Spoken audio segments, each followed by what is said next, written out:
fois, quand on a discuté, vous avez évoqué la carrière du Rocher Coupé comme un lieu mythique.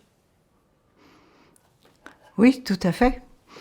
C'est vrai que de par sa géographie d'aujourd'hui, c'est devenu un lieu mythique à cause de cette masse d'eau qui garde sous elle toute l'histoire de ce lieu-là, toute l'histoire ouvrière de ce lieu-là. Et c'est un lieu mythique depuis les années 40, 39, 40. Il s'est passé beaucoup de choses là dont on n'a jamais parlé. Et je crois que les Fougerets qui en font le tour aujourd'hui considèrent cet endroit-là comme un lieu mythique, effectivement.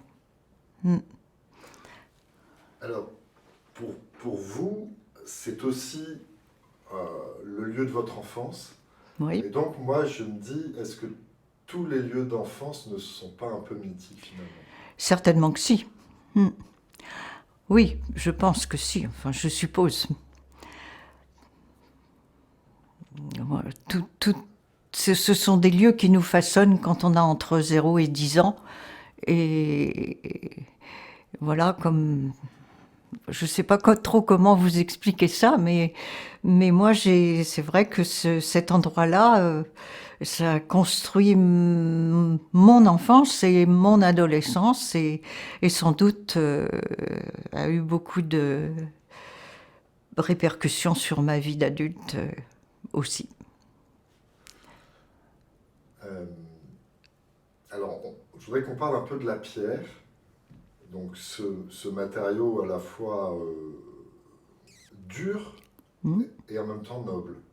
hmm. Et donc, la dernière fois où vous l'avez écrit, je ne sais plus, mais vous disiez que les anciens savaient lire la pierre. Est-ce que vous pouvez m'expliquer ça un petit peu? Oui, oui. Enfin, mon père, par exemple, savait lire la pierre. Il savait exactement à quel endroit il fallait poser le trou de mine pour en récupérer le bon côté et éviter les déchets, si on peut dire ça comme ça. Le chef mineur était exactement comme lui. Et il y avait une lecture de la falaise avant avant tout coup de masse ou tout coup de mine en déflagration. Absolument.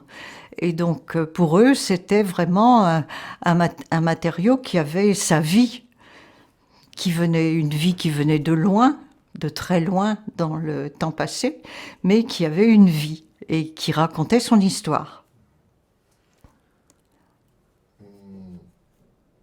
Vous, quand vous étiez enfant, quelle perception en fait vous aviez de ce lieu et de la présence de cette pierre? Est-ce que vous aviez un intérêt pour cette pierre ou c'était juste l'espace qui vous interpellait? C'était un peu les deux. Il y avait l'espace, c'est certain, mais j'avais aussi beaucoup d'intérêt pour cette pierre. Oui, c'est vrai. On a beaucoup joué avec la pierre. Moi, j'ai beaucoup joué avec la pierre, euh, la petite pierre surtout, le gravier. On essayait de trier les gravillons blancs des gravillons gris pour en faire des dessins par terre, par exemple. Et puis j'avais beaucoup de respect pour les gros calibres qui s'en allaient vers la gare, qui servaient à faire les routes. Le dimanche après-midi, mon père nous emmenait visiter les routes en construction et je voyais ces tas de pierres sur le côté. Et j'étais très impressionnée par le fait que ça allait daller le sol, le sous-sol, et qu'après, avec les voitures, on allait pouvoir rouler là-dessus. C'était très impressionnant pour mon imaginaire d'enfant. Voilà, mais c'est vrai qu'avec les garçons du quartier, enfin les campos, qui ont déjà, dont vous avez vu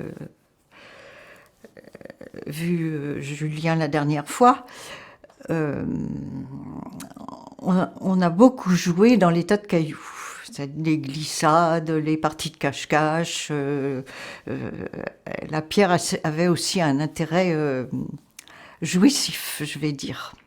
Oui, c'était très ludique. C'est une chose qu'on retrouve, par exemple, qu'on retrouve à la laiterie Nazar. Donc dans des entreprises en fait de cette taille, c'est que le travail et la vie étaient en fait complètement mélangés. Complètement mélangé. C'est vrai, on était une demi-douzaine de gamins à jouer dans les tas de pierres et personne de la journée ne s'occupait de nous. Voilà. Donc c'était les parties de gendarmes voleurs, les parties de cache-cache, parce que entre les montagnes que dessinaient les cailloux, c'était vraiment, je vous dis, très, très ludique. Donc c'était un terrain de jeu formidable. Euh, bon, en même temps, c'était un lieu de travail dans lequel il y avait en particulier des tirs de mine. Oui. Alors, quels souvenirs vous gardez, vous, de ces tirs? Alors, d'abord, on entendait le chef mineur qui, vers 17 heures, criait à la mine. Et là, on allait s'aplatir derrière le plus haut tas de cailloux. Et on attendait que ça passe, la mine explose et que dans un bruit d'enfer, la falaise dégringole au pied de la butte. Et puis, bah voilà, c'est tout, hein. Ça faisait une grosse poussière, il y en avait partout le quartier. Et puis, bah, on reprenait nos jeux après. Donc il y avait, c'était le matin vers 11 heures et le soir vers 17 heures. Entre 17 heures et 18 heures, ces tirs de mine. Ça faisait trembler tout le quartier, c'est sûr, personne ne disait rien, tout le monde était habitué à ça. Et nous, quand on était en vacances, hein, parce que quand on était à l'école, non, à part le jeudi, parce qu'à cette époque-là, on n'avait pas cours le jeudi, mais le jeudi ou le dimanche, on jouait dans les tas de cailloux. C'était, voilà. C'était comme ça. On rentrait pour goûter, de temps en temps, si on avait faim, et puis c'est tout. Voilà, mais c'est vrai qu'on a usé nos fonds de culotte là-dessus, on peut dire ça comme ça. C'était l'exploitation de la carrière, c'était quand même une activité à risque. Est-ce Tout que à fait. vous avez assisté durant votre enfance à des accidents? Oui, j'ai assisté, j'étais déjà grande, hein. J'ai assisté quand j'étais petite, j'en ai moins de souvenirs de la mort de Monsieur Magrez, qui s'est fait prendre par bah justement une pierre après un tir de mine qui s'est fait prendre par derrière. Donc c'était Monsieur Magrez ou Monsieur Gobet, l'un des deux. Il s'est fait prendre par une pierre qui a roulé par derrière et qui l'a décaloté. Voilà, ça s'est fait comme ça, mais c'était terrifiant, terrifiant. À chaque fois, mon père était malade. Et je me souviens surtout de la mort de Monsieur Bagot, qui est tombé dans le fond à cause d'une fausse manœuvre de sa machine. Et voilà. Et là, mon père s'est encore retrouvé à l'hôpital parce que le choc était trop violent. Mais que faire? Que faire? À l'époque, il n'y avait pas les systèmes de sécurité qu'il y a aujourd'hui. Ils avaient beau prendre des précautions,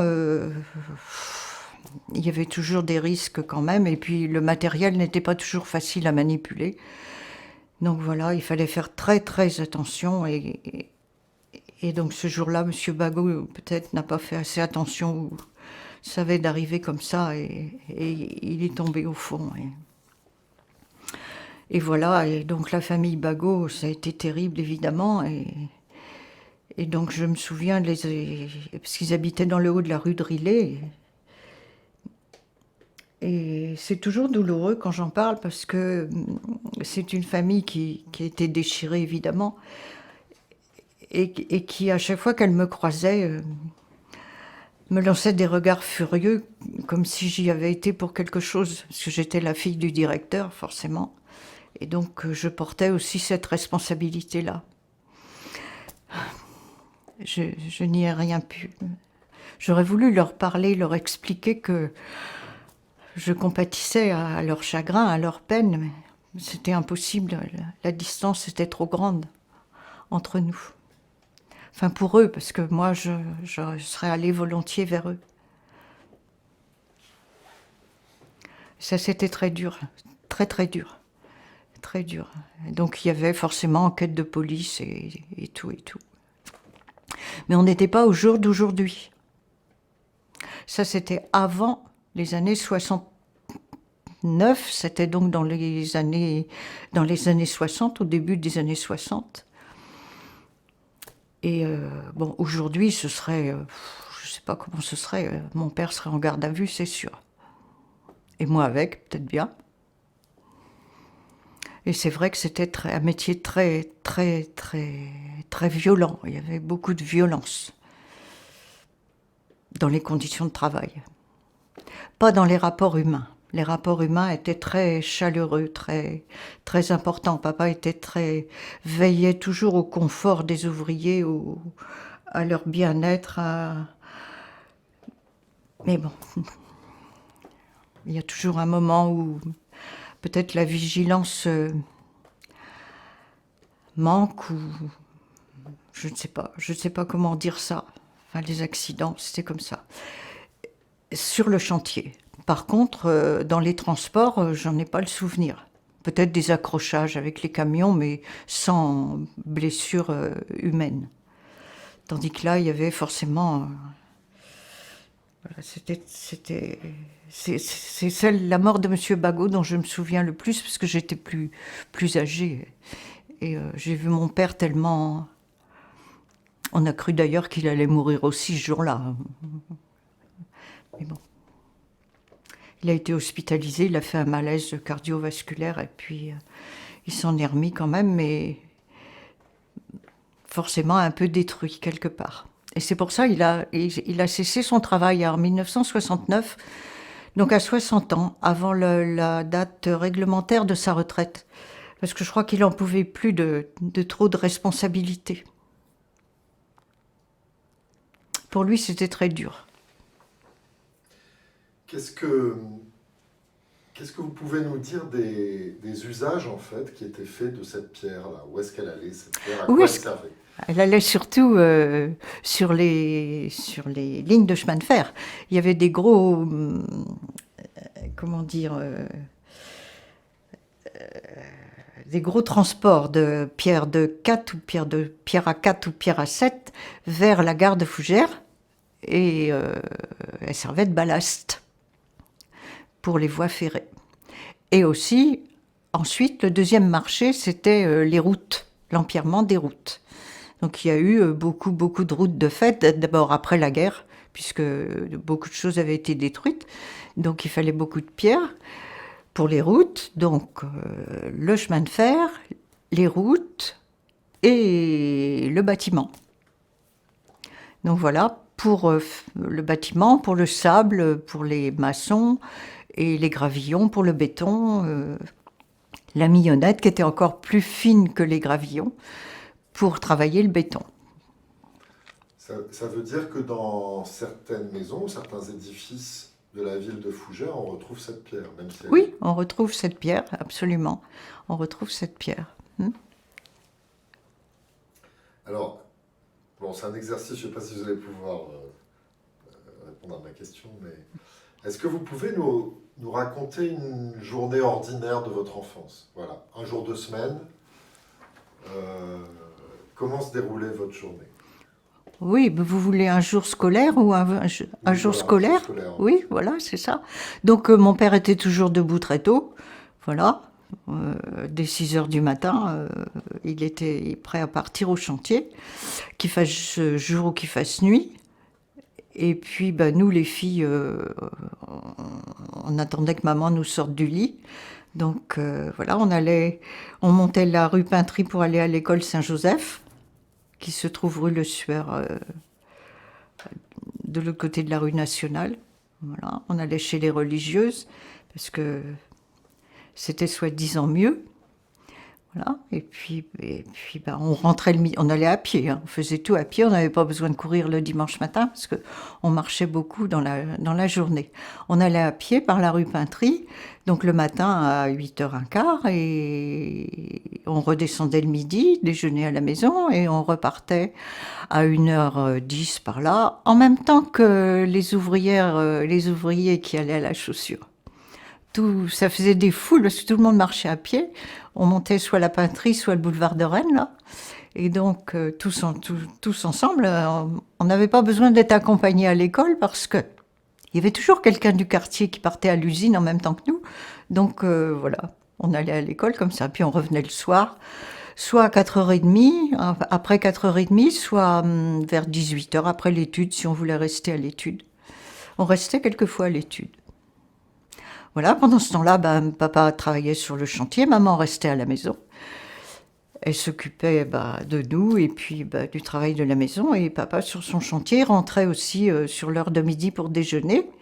Et comme on habitait en face, le chantier, voilà, il avait toujours un coup d'œil par la fenêtre de la cuisine pour voir si les ouvriers qui mangeaient dans leur gamelle, parce qu'il y en avait qui restaient manger sur le chantier, pour voir si tout allait bien, parce qu'on voyait très bien le chantier de la fenêtre de la cuisine. Et puis il repartait vers 1h30 et il ne rentrait le soir que très tardivement, quand les lumières s'éteignaient. Voilà. Et là, c'est là que maman, voyant les lumières du chantier s'éteindre, mettait la soupe à chauffer.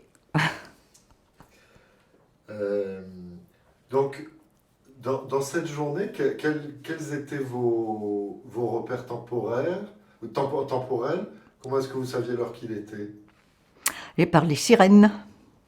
Voilà, les sirènes qu'on entendait sonner, ça c'était les repères, voilà, les sirènes, les tirs de mine qui étaient des repères aussi, il faut bien le dire, et puis nos heures d'enfants scolarisés, bien sûr, on faisait attention à ça, mais vous savez, on n'avait pas de montre, moi j'ai eu ma première montre quand j'ai fait ma première communion.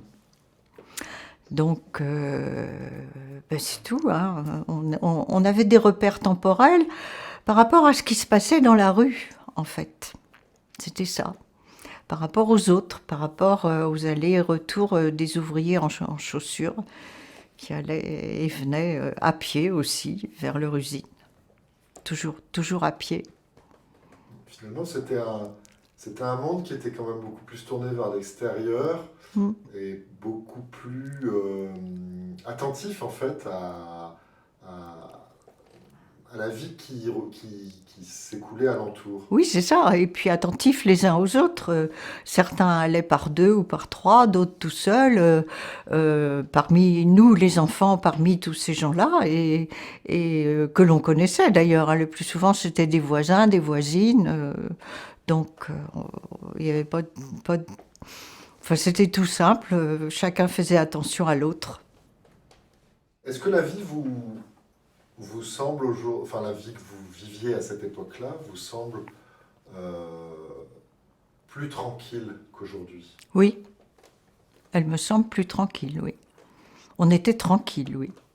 Il y avait une grande solidarité entre voisins.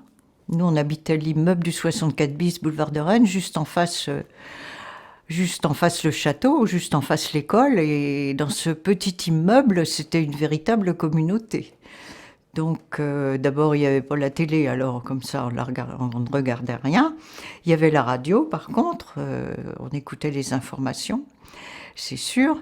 Mais il y avait une vie à l'extérieur, dans l'immeuble et à l'extérieur de l'immeuble, très solidaire. Donc, les soirées d'été, par exemple, tout l'immeuble, au moins 3-4 familles, mais les mères préparaient le pique-nique et on partait à la pêche aux écrevisses. Du côté de Saint-Hélier-du-Maine, par là, il y a des petits ruisseaux qui étaient riches en écrevisses. Donc, voilà. Et ça faisait la soirée. Alors, vous écrivez aussi que durant votre enfance, vous aviez parfois l'habitude de rendre visite à une ouvrière de la chaussure. Oui, Madame Desrues. Vous pouvez nous parler de ça? Ah, Madame Desrues, quel souvenir. Ah oui, elle habitait ruelle des Anglais, c'est-à-dire tout près de chez moi. Et le soir, quand je sortais de l'école, quand j'avais fini mes devoirs, je filais chez Madame Desrues. Parce que Madame Desrues était piqueuse en chaussures et elle piquait les claques à la maison. Donc, je m'installais Elle savait bien que j'allais venir et on avait une grande complicité toutes les deux. Et je m'installais sur un petit banc qu'elle avait préparé pour moi. Et elle me donnait les claques à replier le bord des claques qui était en collé. Et alors, toutes les deux, on était dans des vapeurs de colle extraordinaires. Donc, et je repliais les claques et par moments ça plissait un petit peu dans les virages. Alors elle me disait fais attention, il ne faut pas que ça plisse trop. Donc, et voilà, c'est Madame Desrues, c'était, mais je la revois encore. C'était une petite dame tout à fait charmante, pas très grande, avec ses cheveux gris. Et les piles de claques étaient posées par terre à côté d'elle, attachées avec un élastique ou une ficelle et avec un papier blanc glissé dessous, sous la ficelle, avec le nombre de claques qu'il y avait là. Voilà, et donc je lui donnais un coup de main et moi c'était un monde magique de pouvoir faire ça avec elle, quoi. Surtout, elle me laissait faire, c'était merveilleux. Pour la petite fille que j'étais, j'avais moins de 10 ans. Vous échangiez avec elle ou... Ah oui, oh bah oui, oui, oui, beaucoup. Moi, je lui racontais mes journées à l'école. Et puis elle me parlait beaucoup jardinage. Ils avaient un jardin, il fallait monter dans leur maison. Elle existe toujours, la maison. Quand je passe par là, je m'arrête toujours parce que c'est un vrai pèlerinage. Et il fallait monter et il y avait un jardin potager. Voilà, et elle était très fière de son jardin potager qui était entretenu par elle et par Monsieur Desrues, qui bêchait tout ça très consciencieusement. Donc voilà, et puis c'est quelqu'un qui... On partageait les crêpes aussi, elle faisait des crêpes, donc on partageait les crêpes. Parce que entre deux tas de claques, elle mangeait des crêpes. Ça lui donnait de l'énergie. Et alors, est-ce que vous savez pour qui elle travaillait, cette dame? Non, j'ai oublié. J'ai oublié. Et je sais plus. Mais je sais qu'elle se rendait dans le quartier de Bon-Abri. Mais je ne sais plus pour quelle entreprise. Peut-être, Claude, tu sais, toi. Je ne sais plus. Moi, je ne sais plus. Ça restera mystérieux. Est-ce que vous vous souvenez du numéro de la maison, enfin dans la rue, le numéro où elle habitait?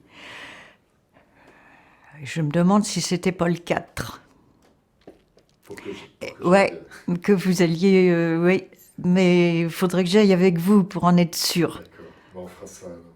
Le Nançon, comment vous pourriez nous en parler? Le Nançon, c'est une jolie rivière qui nançonne tout le long de la ville. Voilà, c'est un affluent du Couesnon. Voilà, il a des propriétés particulières. Vous savez, au Moyen-Âge, rue Fosqueralis, il y avait des grandes teintureries qui étaient installées là et qui trempaient le linge teint en rouge dans l'eau du Nançon qui a pour propriété de fixer la couleur rouge. Donc c'est quand même une rivière assez magique. Donc voilà, oui, le Nançon, il passait dans le bas du jardin chez ma mère quand elle habitait au 26 du boulevard de Rennes. Et mon père pêchait beaucoup dedans, des petits poissons, des petits goujons, des petits verrons. Et nous aussi, on faisait ça. Mais enfin, on était plus adolescentes, alors ça nous intéressait moins. Mais voilà, et donc la rivière passait dans le bas du jardin. Le jardin de mes parents était situé à la place de l'œuvre à la vie. Vous voyez où se trouve l'œuvre à la vie aujourd'hui? Non? Dans le boulevard de Rennes? Dans les jardins du Nançon, dans le Val Nançon, ça s'appelle comme ça, je crois, je suis même plus sûre. Voilà, et donc maman avait un grand jardin là, parce que maman était quelqu'un de la campagne, et la terre, pour elle, avait beaucoup d'importance. Mettre les mains dans la terre, c'était son bonheur. Et un jour, monsieur le maire décida de réquisitionner les jardins qui n'avaient pas les constructions dessus. Et donc maman a vu partir son jardin sous les bulldozers. Et ce fut une tragédie. Alors, c'était la présence des jardins potagers à l'époque, c'était quelque chose de... Oh, très important. Très, très important. Maman, en fait, mes parents en ont eu 3. Au 64 bis, il y en avait un commun à tout l'immeuble. Un commun. Tout le monde cultivait le jardin ensemble. Et puis après, un peu plus tard, maman en a eu un à côté de la carrière. Voilà, ça n'existe plus aujourd'hui. Il est recouvert par un parking qui supporte les camping-cars. Donc voilà. Et puis après, ben, quand mes parents ont eu un petit peu plus d'argent, ils ont déménagé pour une maison au 26 boulevard de Rennes. Et en face, il y a eu un grand jardin potager aussi dans la descente et la partie plate jusqu'au Nanson. Et maman était dans son jardin tout le temps. Bon, elle, c'était très important. Donc voilà, on ne mangeait des tomates qu'à la saison des tomates et des fraises qu'à la saison des fraises. Quelle importance en fait pour des gens issus de la campagne ça avait? Est-ce que c'était réellement un apport alimentaire pour le foyer? Est-ce que c'était seulement ça? Ou est-ce que c'était aussi une façon de rester en lien avec un monde qu'on avait quitté? Les deux, c'était les deux. Parce qu'après la guerre, et quand la guerre a été terminée, c'était toujours la guerre, hein. Donc voilà, il n'y avait rien. Et au niveau de l'alimentation, il y avait toujours des tickets et un tas de choses comme ça, jusqu'à je ne sais quand, jusqu'aux années 50 à peu près. Il y a eu des tickets de rationnement. Et donc le jardin potager était quelque chose de très important pour la nourriture. Et maman avait aussi, et les autres locataires du 64 bis avaient aussi des mues à lapins avec des lapins et de la volaille et des poules et des canards et tout ça. Donc c'était très important, mais c'était aussi garder un lien avec son enfance à la ferme, c'est certain. C'est certain. Elle disait toujours que mettre les mains dans la terre, ça la guérissait de tout. Aujourd'hui, ces jardins, ils ont un peu tendance À disparaître, oui. Il en reste des jardins ouvriers, justement, dans la vallée du Nanson, là, de l'autre côté de la rivière. Il y en a quelques-uns. Moi, j'ai aussi un jardin potager, parce que j'aime bien aussi mettre les mains dans la terre. Alors, il se trouve où, votre jardin? Ah, il est dans le bas de celui-là, là, de l'autre côté. D'accord. Et alors, vous y cultivez quoi? Oh, bah, des fraises, de la salade, des ciboulettes, des pommes de terre, des haricots. Enfin voilà, j'aime bien mettre les mains dans la terre aussi, puis moi ça me repose. C'est vrai, c'est très reposant, c'est très apaisant. Mais la terre est riche de plein de choses.